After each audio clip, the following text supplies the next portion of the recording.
Vendredi matin. Allez, vous inquiétez pas, ça va aller. On va rire tout de suite dans le mug. La première, Le mug. de 9h à 10h. Une fausse télé-réalité qui devient un vrai cauchemar, un concours de barbecue pour une chaîne de magasins discount sur une plateforme de streaming, une villa remplie de nouveaux youtubeurs et d'anciennes stars, de la drogue et des milliers d'euros en jeu.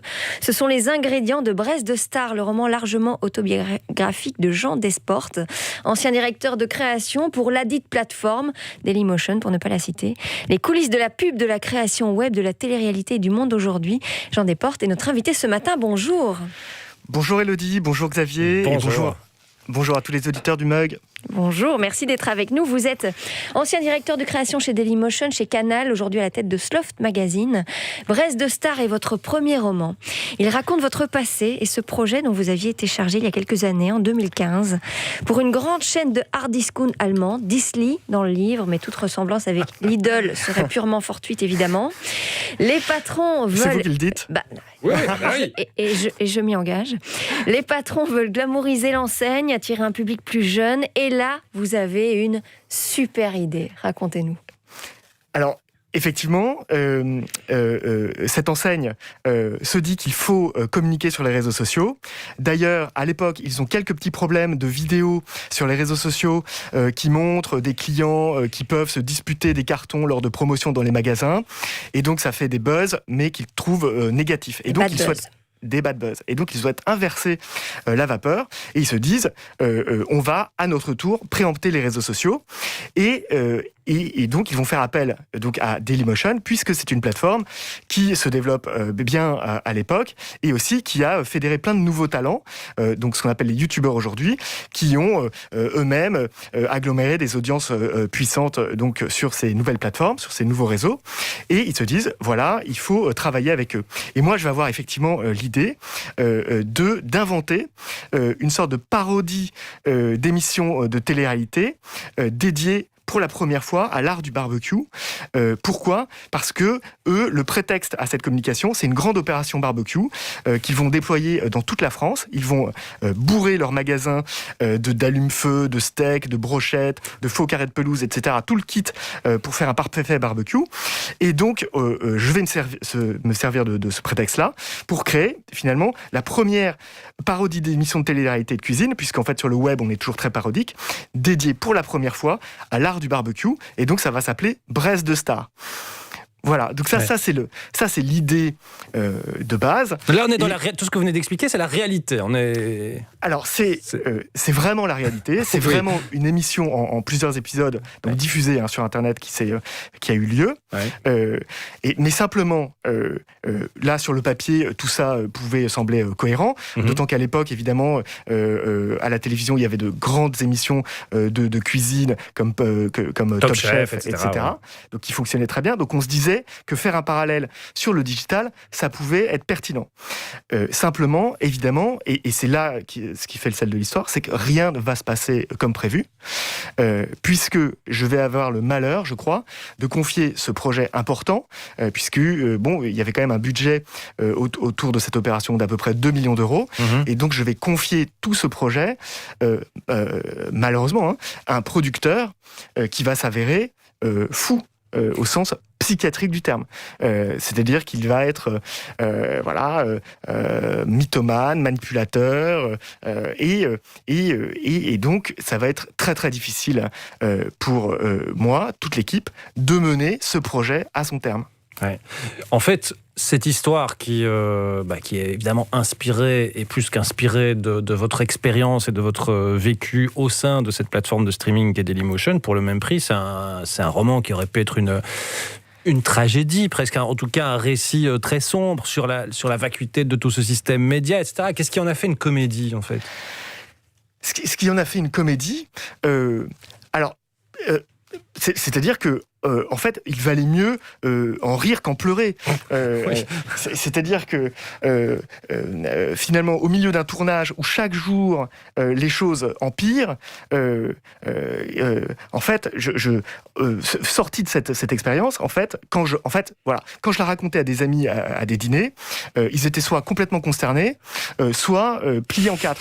Et j'ai un ami écrivain, pour ne pas le citer, Noël Herp, qui tient un très bon journal par ailleurs, qui me dit, mais tu racontes bien, écris ça. Tu as vraiment la matière à raconter quelque chose de très amusant. Et donc, je me suis prêté au jeu. Moi, j'étais pas écrivain, j'avais pas l'ambition de l'être, et simplement, en l'écrivant, effectivement, je me suis pris au jeu, et on m'a dit, en le lisant, que c'était quelque chose d'assez rigolo. Mais à mon corps défendant, puisqu'en fait, moi, je subis tous les événements, je ne fais que les raconter, mais je crois que les situations sont si extrêmes, si cocasses, que, en fait, le livre est drôle. Mais si vous voulez, on enchaîne les catastrophes avec ce producteur fou qui, je crois, parce qu'il n'a jamais eu un aussi gros budget, part dans des délires de magnificence, organise des soirées, se prend pour le roi de la Côte d'Azur, alors qu'on est juste là pour faire une télé-réalité pour une chaîne de hard discount dans une villa pas mal à Marseille. Mais lui, d'un coup, voilà, c'est les années folles, c'est des cocktails, des soirées, il s'invite dans les loges des stars, ils boivent jusqu'à pas d'heure. Du coup, moi, j'ai des comédiens qui sont un peu déstabilisés, qui arrivent le matin et qui sont incapables de tourner parce qu'ils sont encore en descente d'alcool, si ce n'est plus. Donc, on a des prises qui doivent... c'est très précis, vous savez, le cinéma, chaque plan est timé.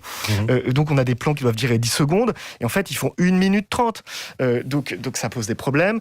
Aussi, on manipule des outils de cuisine ou du barbecue avec des braises chaudes, des couteaux pour couper. Donc là, j'ai des comédiens un peu comateux qui font des grands gestes avec des couteaux juste à côté des caméras et des techniciens. Je me dis, attention.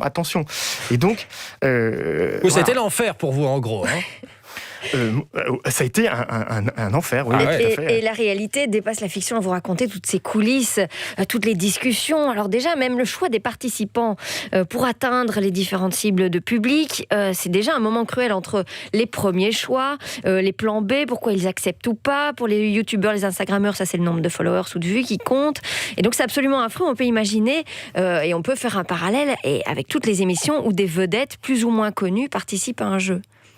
Exactement, c'est-à-dire que l'idée pour cette opération, c'était de toucher vraiment la France entière, et donc à la fois les jeunes, mais aussi des publics un peu plus seniors. Et donc on est allé chercher à la fois ces jeunes talents du web, parce que ils maîtrisent les codes, et que donc pour amorcer un buzz, c'était bien, et en même temps des vedettes peut-être un peu moins exposées, mais qui se sont dit pour elles que c'était une bonne occasion de faire un retour.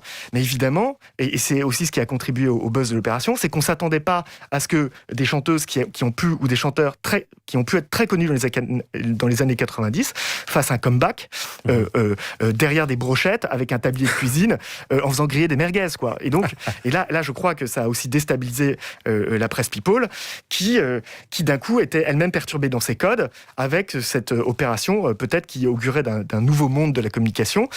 Mais moi, je ne peux pas dire que ça a été véritablement réussi. Enfin, j'ai toujours aujourd'hui un petit peu de difficulté avec ce projet. Je ne sais pas si c'était une bonne idée de le faire, une mauvaise idée de le faire. Toujours est-il que ça a été fait et qu'effectivement, pour l'enseigne ensuite, le résultat était là puisque il y a eu beaucoup de reprises, tellement le résultat paraissait aberrant, une sorte d'ovni. Voilà, comme on n'a pas pu tourner exactement comme on voulait tourner. Et l'enseigne est vraiment devenue une référence du barbecue après cette opération. Ça a marché. C'était ça le but, hein. Ouais. Écoutez, je crois que effectivement l'opération barbecue a très bien marché, puisque ils ont fait une saison 2. Voilà. Mais Mon là, en plus, il y a une saison 2. Il y a une saison 2. Mais moi, là pour le coup, j'ai préféré rendre mon tablier, si je puis dire, puisque j'avais déjà pas mal trinqué sur la première édition. Alors, on peut quand même dire, Jean Desportes, de qui il s'agit, parce que vous utilisez des noms d'emprunt, mais qui sont trouvables en 3 clics, même si, alors j'ai cherché, c'est impossible de retrouver une seule vidéo vidéos de cette web-série, elles ont toutes été privatisées. On ne peut plus les voir. Ça s'appelait Fans de barbecue, voilà. Mais ces noms, vous en parlez, et pour certains, vous en parlez ouvertement, d'autres sont cités nommément. Vous parlez de Odalie Winter, donc je pense que ça, on peut trouver facilement. Alors, Vincent Leclerc, bon là, on reconnaît Sinclair, de toute façon, il participait à l'émission. Pourquoi avoir laissé du mystère? C'est juste pour éviter le procès? Alors, c'est aussi parce que moi, je raconte cette histoire depuis mon point de vue. Et donc, j'ai une subjectivité. Donc, moi, j'ai vécu cette histoire de mon point de vue. Sans doute que, effectivement, les personnages l'ont vécu d'un autre point de vue. Donc, je prétends pas raconter la vérité. Je raconte une vérité sur un tournage et une opération publicitaire catastrophique. Et aussi, je voulais préserver ces comédiens, ces artistes qui, eux, ont été embringués, mais à leur corps défendant, dans une espèce de cocotte minute qui n'avait plus de pilote, quoi. Donc voilà, je voulais pas les exposer parce qu'effectivement on s'est tous retrouvés dans des situations franchement pas toujours à notre avantage. Et voilà, c'était aussi pour les protéger. Mais est-ce que c'est vrai qu'Ophélie Winter vous a embrassé? Alors est-ce que vous vous êtes fait plaisir dans le roman? Écoutez, oui, enfin non, c'est Odalie, c'est pas Ophélie, c'est Odalie. Oui, pardon. c'est Odalie Summer, mais maintenant on l'aura reconnu puisque effectivement vous l'avez un petit peu dévoilé. Mais oui, ça ce sont des choses qu'on ne pense pas voir arriver dans une vie. Hein. C'est-à-dire que moi effectivement j'écoutais sagement adolescent Ophélie Winter. Dieu m'a donné la foi. Dieu m'a donné la foi que je trouvais très bien, etc. Ce qui vous a fait convertir dans les ordres d'ailleurs. Pas encore. Cette vie valait la peine d'être vécue, là. Non, mais c'est-à-dire que effectivement, je pensais que c'était deux mondes séparés. Le monde de la vraie vie, hein, bon, un jour on se marie, on achète un appartement, ça c'est des choses qui peuvent arriver. Mais par contre, effectivement, un jour embrasser Ophélie Winter, c'est vrai que j'avais pas prévu ça dans mon plan de vie, quoi. mais au détour d'une soirée un peu bizarre au Mama Shelter, de fin de tournage où tout le monde, dans l'euphorie de la libération de ces 10 jours de confinement avant l'heure. Un peu dur, et bien effectivement, je sais pas pourquoi, là d'un coup, elle m'a embrassé. Bon, et donc je me mets finalement à la suite d'un palmarès de personnalités fameuses, mais évidemment, je garde toute ma modestie. Je pense que c'était vraiment par hasard et que c'était un acte manqué, dirons-nous. Voilà, on va terminer là-dessus, mais c'est évidemment pas l'essentiel de ce roman qui raconte les coulisses d'une web série. Ça s'appelle Brest de Stars. C'est signé Jean Desportes qui était notre invité. C'est publié aux éditions du Rocher. Merci beaucoup Jean Desportes d'être venu dans le Mug. Avec plaisir, merci à vous. Et à très bientôt. À bientôt, merci. Premier morceau en solo et en